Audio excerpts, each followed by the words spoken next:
What drove us to you? This extra need for range, for frequency there. Man, I think maybe because it's a sound that's very processed, right? And then it ends up that to change the voicing of the speaker, you need to have a little extra something there and such. And one thing people complain about, for example, with this horn thing, is that people don't like to mess with it because they feel this presence of the horn sound there, which isn't nice. Is it physical? No, the horn is like a driver, right? With a mid-range there, and where is it located? To respond to the highs. So in the case of the Celestion, it's mounted from behind, so you can't see it. You can't because it has that cover, right? I see, okay. But there are cabinets that use the horn outside like that. It's like a PA box. The 12 plus the driver on the side, you know? I understand. And the feedback I have from the people who use it is that it's not very nice. People aren't enjoying it. And I tried, as I told you, to bring it in a more organic way, closer to what the guitar really is, but still achieving what's needed for impulse and response, right? I understand. So this project is almost there. Man, we had the Ferro Velho couple here. They are collectors of Tremendoins, Janines, right? Always looking for somewhere in Brazil. And I made you.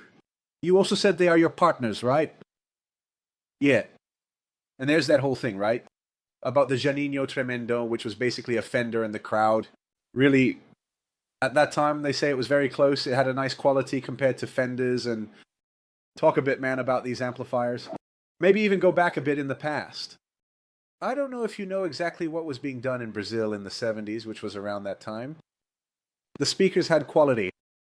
And when you get one of these Tremendoins, you need to restore it. What can be changed? What is worth it? Well, they are good speakers, right? It was the best that could be done at the time. There are times when the speakers were produced by Novik, which was a company that closed down, right? Quite a few years ago already. In fact, two of my uncles worked there. Novik was around that time when it was still in the south zone of São Paulo and so on. This history with loudspeakers goes back a long way. And the Novice was a factory that she produced everything. They made their own cones, made everything. All the metalwork was done in-house. It was quite a factory. Just like Bravox, which at a certain point also started to equip Giannini's amps. So they are different factories, different times. And so I think by today's standards, it's a bit distant. Not that they are bad, that's not it. But compared to a Fender, did it measure up? If you think about the Fender, yeah, standard there that we were discussing, I think so. Now, when you think of a Fender where you've upgraded the speaker, then it gets difficult because it was what was available, as I mentioned. And the older speakers, I don't know if you remember, we were talking about how they were made for that. Sometimes it wasn't made exclusively for the guitar, right? It was a speaker that was what was on the production line, sometimes with a little adaptation here and there for the guitar, but you know, it was basically that. It was the same speaker that was used in other equipment, right? So like here in Brazil, I think this was more evident. The speakers were made for instruments, of course, but I'm not sure if there was much difference from the speakers made for other purposes, you know? There must have been a little adjustment here and there, and so on, of course, as there is, right?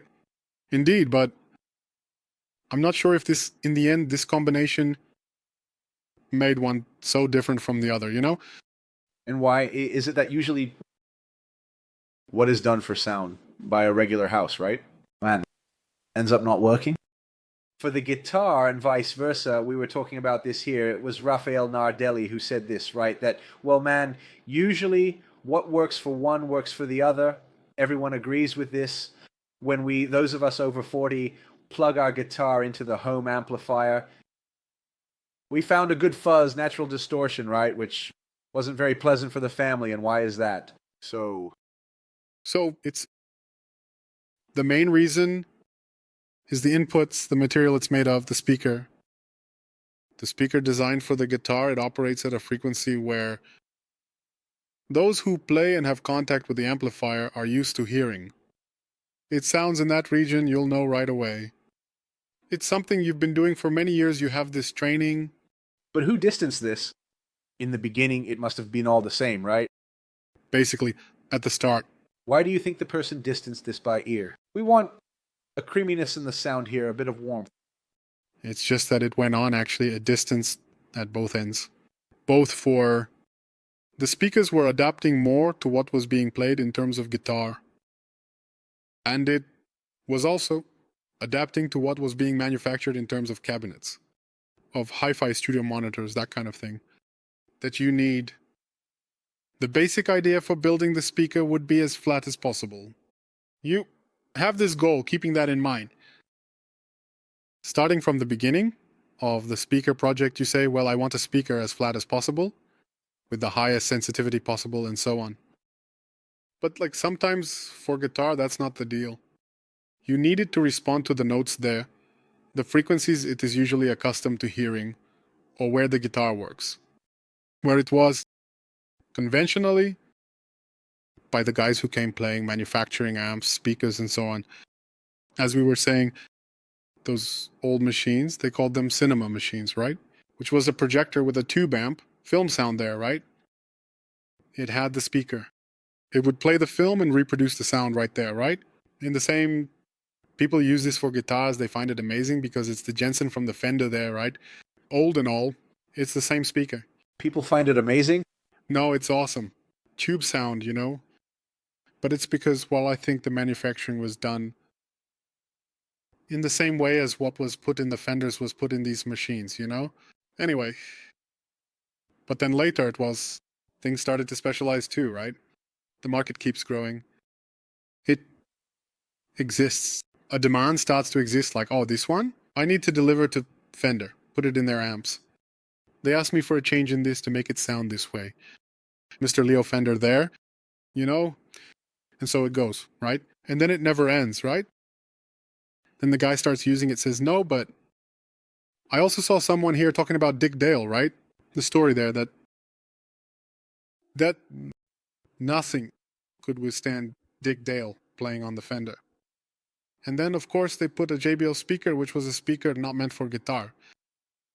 But, you know, it was kind of adapted for the Fenders there, the D130, that's why it's famous. It became standard because of a guy who used, well, a speaker that was basically for hi-fi, right? It was...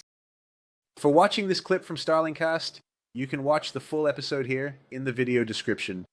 And take advantage, if you're a guitarist, to join the largest virtual school in Brazil exclusive for guitarists by tapping on the QR code or in the video description. I'll be waiting for you there.